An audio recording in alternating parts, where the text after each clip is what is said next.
Welcome बच्चों, आज की कक्षा में आप सभी का स्वागत है। क्लास 4th मैथमेटिक्स यूनिट 9 इकाई 9 हाफ्स एंड क्वार्टर्स, जिसका हम करने वाले हैं भाग 1 आधा और चौथाई।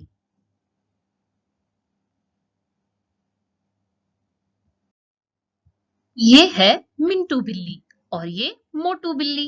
एक दिन उन्हें एक रोटी मिल गई, लेकिन रोटी मिलते ही दोनों में झगड़ा शुरू, क्योंकि रोटी एक और बिल्लियां दो आपस में एक रोटी के लिए झगड़ा करने लगी। तो वो आपस में अब रोटी कैसे बांटे? तो बच्चों, तभी सामने से उनका दोस्त टीटू आ रहा था। टीटू ने कहा, तुम आपस में झगड़ा क्यों कर रही हो? मैं खुद तुम में ये रोटी बांट देता हूं, वो भी बिल्कुल बराबर। इस तरह से टीटू बंदर ने रोटी को दोनों बिल्लियों में आधा करके बांट दिया। लेकिन एक बिल्ली कहने लगी कि दायां हिस्सा बड़ा है और दूसरी बिल्ली कहने लगी नहीं नहीं, बायां हिस्सा बड़ा है, और दोनों बिल्लियों में फिर से झगड़ा शुरू हो गया। टीटू बंदर ने रोटी को बराबर करने के लिए बड़ी रोटी में से एक टुकड़ा निकालकर खा लिया और फिर से उसे इस तरह से बिल्लियों में बांट लिया। लेकिन ये क्या, बिल्लियां तो फिर से झगड़ा करने लगी। इसी तरह बार बार बार टीटू बंदर ने एक एक करके छोटा छोटा टुकड़ा निकालकर रोटी को पूरी तरह से खा लिया। तो प्यारे बच्चों, इससे हमें ये सीख मिलती है कि हमें कभी भी आपस में झगड़ा नहीं करना चाहिए, नहीं तो कोई तीसरा ही फायदा उठा लेता है। और प्यारे बच्चों, रहा गणित का सवाल, तो चलिए देखते हैं गणित में इसका क्या अर्थ होता है। प्यारे बच्चों, अगर आप इस रोटी को बांटते तो आप किस तरह से बांटते? बिल्कुल सही बच्चों, इस रोटी के बीचों बीच आप एक लाइन देख रहे हैं। आप रोटी को बिल्कुल बराबर फोल्ड करते और इस तरह से आधा टुकड़ा एक व्यक्ति को मिलता। तो ये इस रोटी का बिल्कुल आधा हिस्सा है। प्यारे बच्चों, अब बिल्लियां दो नहीं, अब बिल्लियां हो गई 4। तो बिल्लियां हो गई 4 और रोटी एक।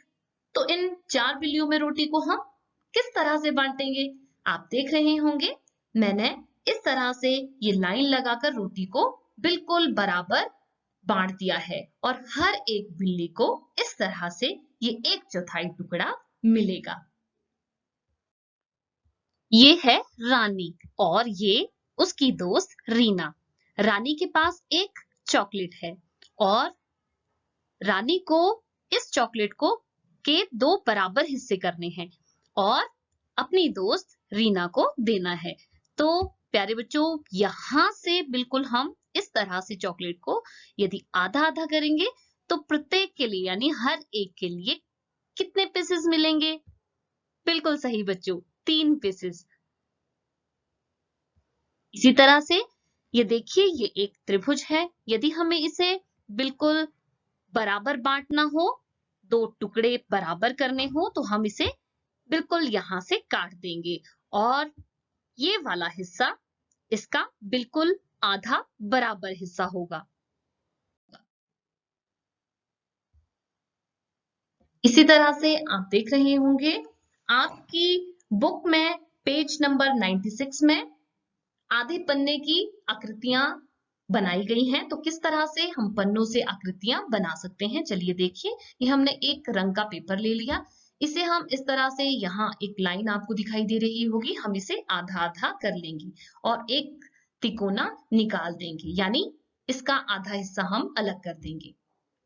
इसी तरह से दूसरे रंग का पेपर लेंगे और उसे भी हम यहाँ से आधा काट कर तिकोने हिस्से को अलग कर लेंगे। अब हमारे पास ये 2 इस तरह से अलग अलग टुकड़े हैं। अब इन टुकड़ों से हम किस तरह से आकृतियां बना सकते हैं, चलिए देखते हैं। हम यहाँ टुकड़ों को अलग अलग तरह से घुमाकर बड़ी ही सुंदर आकृतियां बना सकते हैं। तो बच्चों, आप देख रहे होंगे, ये मैंने कुछ आकृतियां अलग अलग तरह से इन टुकड़ों को रखकर बनाई है। आप भी इसी तरह से अलग अलग तरह से आकृतियां बना सकते हैं इन कागज के टुकड़ों की मदद से। इसी तरह अगर इस आयत को, इस रेक्टेंगल को हमें अलग अलग तरीकों से आधा करना है, तो चलिए बच्चों हम देखते हैं। आपकी बुक में भी पेज नंबर 97 में ये सवाल दिया गया है, तो आप इसे इस तरह से कर सकते हैं। तो इस आयत को, इसी तरह की आयत को 5 अलग अलग तरीकों से हम किस तरह से आधा कर सकते हैं, चलिए देखते हैं। ये रही एक पीली लाइन, यहां से अगर हम इसे काट देंगे तो ये बिल्कुल आधा हो जाएगा।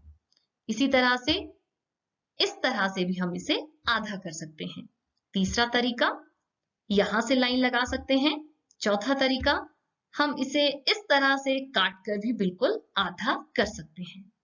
बच्चों ये पांचवा तरीका, इस तरह से भी काटकर हम इसे देखेंगे। आप एक टुकड़े काटकर दूसरा टुकड़ा उसके ऊपर लगाकर देखिए, अगर वो बिल्कुल दोनों बराबर होते हैं तो इसका मतलब है वो बिल्कुल आधे आधे कटे हैं। इस तरह बच्चों आज हमने कई आकृतियों का और कई चीजों को आधा करना सीखा। यहाँ आप सामने देख सकते हैं ये एक आयत है, एक चॉकलेट और एक रोटी। इसको हमने यहाँ सामने आप देखिए इस तरह से ये इसके आधे टुकड़े हैं, इसको आधा किया था। ये सभी आधे टुकड़े हैं। प्यारे बच्चों, अब रही बात कि हम इस आधा को गणित की भाषा में या अंकों में किस तरह से लिखेंगे। तो बच्चों पहले हम ये एग्जाम्पल ही ले लेते हैं एक रोटी का। यहाँ आपको रोटी दिखाई दे रही है, तो ये रोटी के हमने दो बिल्कुल बराबर हिस्से किए हैं। एक रोटी के दो बराबर हिस्से किए हैं और दो बराबर हिस्से यहाँ आप देख रहे होंगे, ये इसका एक बराबर हिस्सा है। यहाँ आपको दिखाई दे रहा होगा ये इसका दो बराबर हिस्सों में से ये एक बराबर हिस्सा है, तो ये इसका बिल्कुल आधा है। अब आधा को हम अंकों में किस तरह से लिखेंगे बच्चों? 1/2। आधा को हम अंकों में लिखते हैं 1/2, यानी ये दो बराबर हिस्सों में से एक बराबर हिस्सा है, तो हम इसे इसी तरह से लिखेंगे 1/2। और ये यहाँ देख रहे होंगे ये रोटी का आधा हिस्सा है, जिसे हम अंकों में 1/2 लिखते हैं। तो बच्चों आज हमने इस कक्षा में ये सीखा कि आधा को हम किस तरह से लिख सकते हैं, आधा क्या होता है और आधा को अंकों में किस तरह से लिखा जाता है। तो प्यारे बच्चों आज के लिए इतना ही। धन्यवाद।